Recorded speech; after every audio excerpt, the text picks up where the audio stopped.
When the king of late night died, there was no funeral, no grand Hollywood service, no lines of black cars, no public place for the world to say goodbye.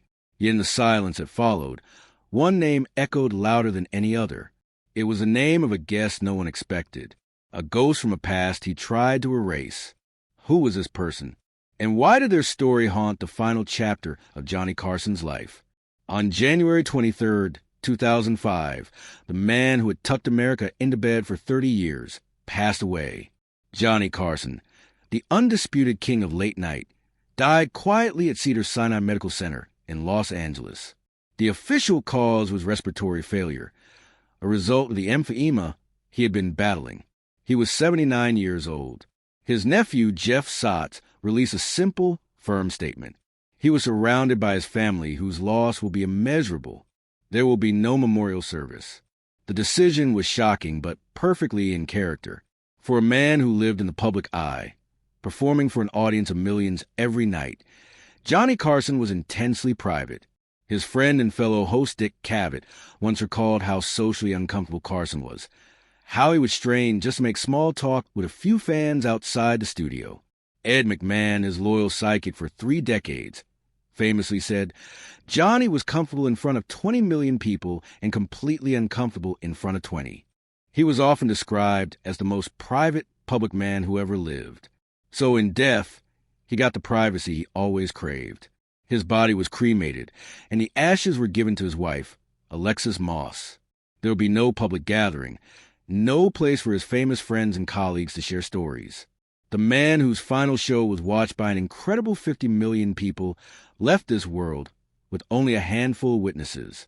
The world mourned in the only ways it could. Tributes poured in from the highest offices. President George W. Bush called him a steady and reassuring presence. Jay Leno, his successor on The Tonight Show, called him the gold standard.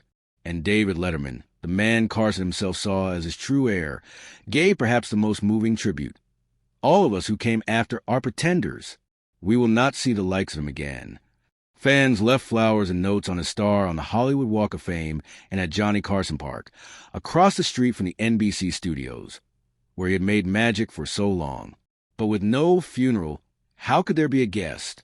And in a life filled with thousands of acquaintances and a few powerful enemies whose name whispered in the aftermath of his death would have truly shocked everyone. The answer lies not with who was present, but with who was absent for so long. The unexpected guest wasn't a person who showed up that day. It was a ghost of a friendship so deep and a betrayal so bitter that it defined the rest of both their lives. It was the story of the one person Johnny Carson could never ever forgive. To understand the end, you have to go back to the beginning. Before she was a household name, Joan Rivers was a struggling comedian. By the early 1960s, she had been working for years in seedy clubs in New York's Greenwich Village, passing a hat that sometimes didn't even come back.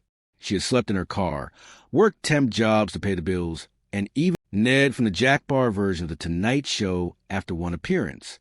She had auditioned for Johnny Carson's Tonight Show 7 times and failed every single time. By 1965, at just 31 years old, many in the industry were telling her that her career was already over. Then came the night of February 17th, 1965. It was a mercy booking, something her manager arranged as a favor, because he also represented Bill Cosby. Rivers walked out onto that stage, convinced it was her last shot, but something incredible happened, she later recalled. It was one of those nights where everything goes right, the stars are in alignment, and the audience, we just connected. She wasn't just funny, she was electric, and the one person who mattered most saw it. As her set ended and she sat down on the coveted couch next to the host, Johnny Carson leaned in and said the words that would change her life forever. On national television, he told her, "You're going to be a star." Rivers remembered looking behind her, wondering who he could possibly be talking to. She described the on-air chemistry between them as absolutely magical. In that moment, a bond was forged. Carson didn't just give her a break. He became her champion, her mentor. As she would say, for years to come, he handed me my career. From that night on, Joan Rivers was a regular on The Tonight Show. She made nearly 100 appearances over the next 2 decades. Their on-air banter was legendary. He was a cool, unflappable king, and she was a sharp, hilarious court jester who could make him genuinely laugh until he cried. His belief in her was real. When Rivers launched her own short-lived daytime talk show in 1968, Johnny Carson was her very first celebrity guest, a massive show of support. Her role on the show grew and grew. She began filling in as a substitute host when Carson was on vacation, and by 1983, she was officially named the show's permanent guest host. This was a position of immense trust. When Johnny was away, the keys to the kingdom were hers. She was, in the eyes of the public and the industry, the queen in waiting. Her loyalty to Carson was absolute. She later said that she had received many offers to host her own program over the years, but always turned them down to stay with The Tonight Show. But here's the detail that changes everything. For all their on-air warmth, the relationship was almost entirely professional. It existed under the hot studio lights and in front of the cameras. Rivers herself wrote, "Our friendship existed entirely on camera in front of America. And even then, during the commercial breaks, when the red light went off, we had nothing to say to each other. This wasn't because they disliked each other. It was because of Carson's legendary aloofness. He was a man who built walls around himself. Theirs wasn't a relationship of close friends who confided in each other. It was a professional hierarchy. He was the king, the benefactor who had discovered her and given her a place in his court. And that unspoken power dynamic is the key to understanding the brutal betrayal that was to come. By the mid-1980s, the ground beneath Joan Rivers' feet began to feel unsteady. For years, she had felt secure in her role as Carson's number two. But things started to change. In 1985, Carson signed a new 2-year contract with NBC. Rivers, however, was only offered a 1-year deal. To her, the message was clear. She wrote, "It could only mean one thing. The powers were uncertain about my future." Then came the bigger blow. A memo began circulating at NBC listing the names of comedians being considered as possible permanent replacements for Johnny when he eventually decided to retire. Rivers, who had logged more hours in that chair than anyone besides Johnny himself, assumed her name would be at the top of the list. But when she saw it, she was gutted. Her name wasn't on it at all. She came to a painful conclusion. NBC would never give the host spot to a woman.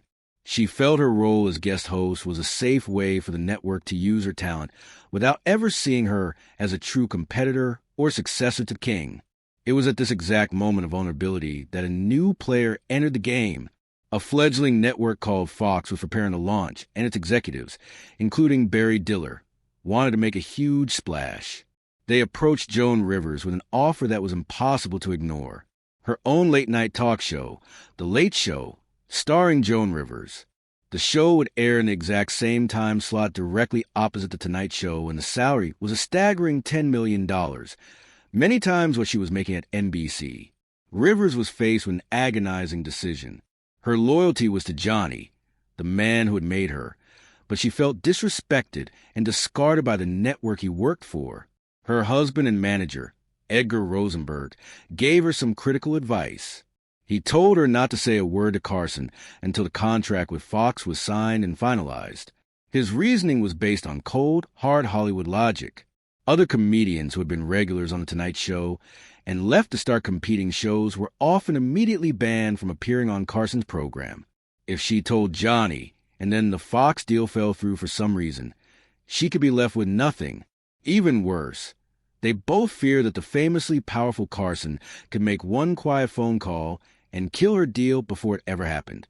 So she kept silent, a decision she would come to regret for the rest of her life. The weekend before the official announcement, the news leaked. What happened next depends entirely on who you believe, as two completely different versions of the story emerged. According to Joan Rivers, she was horrified that he heard it from someone else. She immediately tried to call him to explain. She said she finally got him on the phone and told him she was leaving to host her own show on Fox. He said nothing. He just hung up. She called, "I think it was a question of I found you and you're my property." He didn't like that as a woman. I went up against him. In Carson's world, a man leaving to compete was ambition.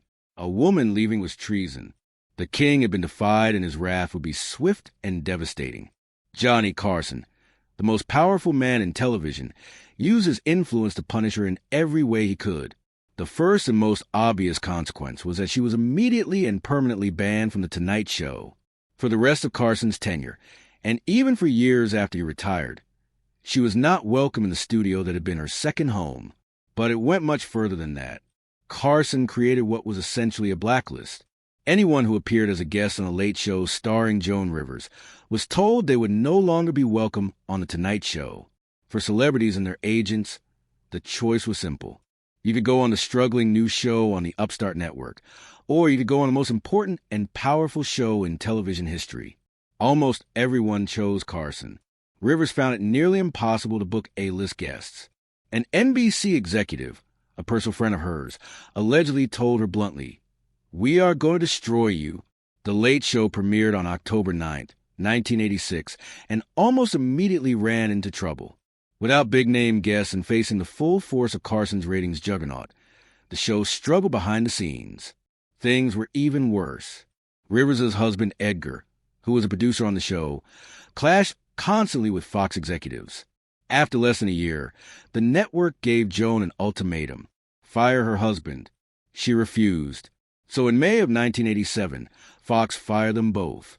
The professional humiliation was immense, but was about to be overshadowed by an unimaginable personal tragedy. The failure of the show, the massive debts they had incurred, and the public downfall put an unbearable strain on her marriage. 3 months later, after being let go, Edgar Rosenberg committed suicide. At the darkest moment in her life, Joan Rivers was completely alone.